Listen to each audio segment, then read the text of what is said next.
The Westminster attack raises profound questions about Europe's ability to defend itself from such terrorist assaults. Well, joining us now is Jonathan Wood, a terrorism expert with the consultancy Control Risks. Mr. Wood, as we go to record this, there are reports of a similar kind of attack in Antwerp.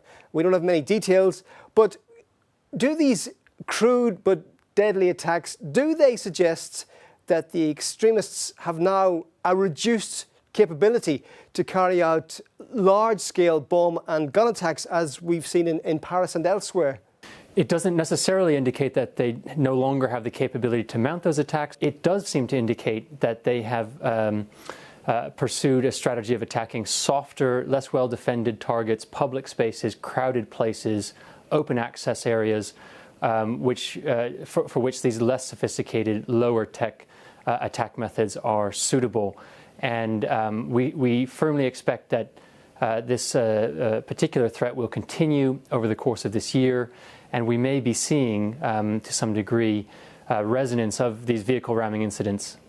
Well, you've described them as soft targets. It's extremely difficult for the authorities to prevent such simple, horrific attacks.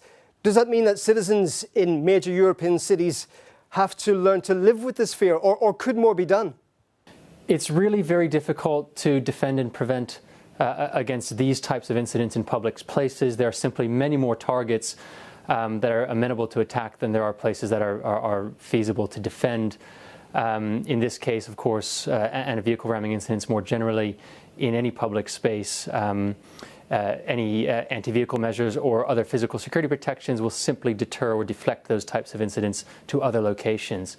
That said, we have seen countries, cities, in the wake of these types of incidents, introduce security measures around specific events or around specific locations that are deemed to be higher risk targets to mitigate the threat of this kind of attack. And you'll no doubt be aware, following the attack in Berlin in December of last year, that holiday celebrations, New Year's celebrations across Europe were subsequently defended with anti-vehicle and anti-intrusion countermeasures to prevent against precisely those types of attacks.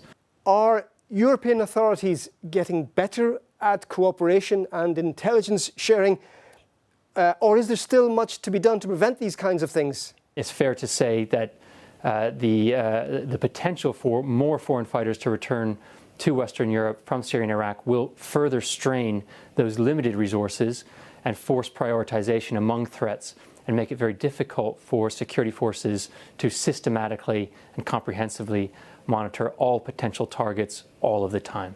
Okay, Mr. Wood, thank you very much for your analysis. Thank you.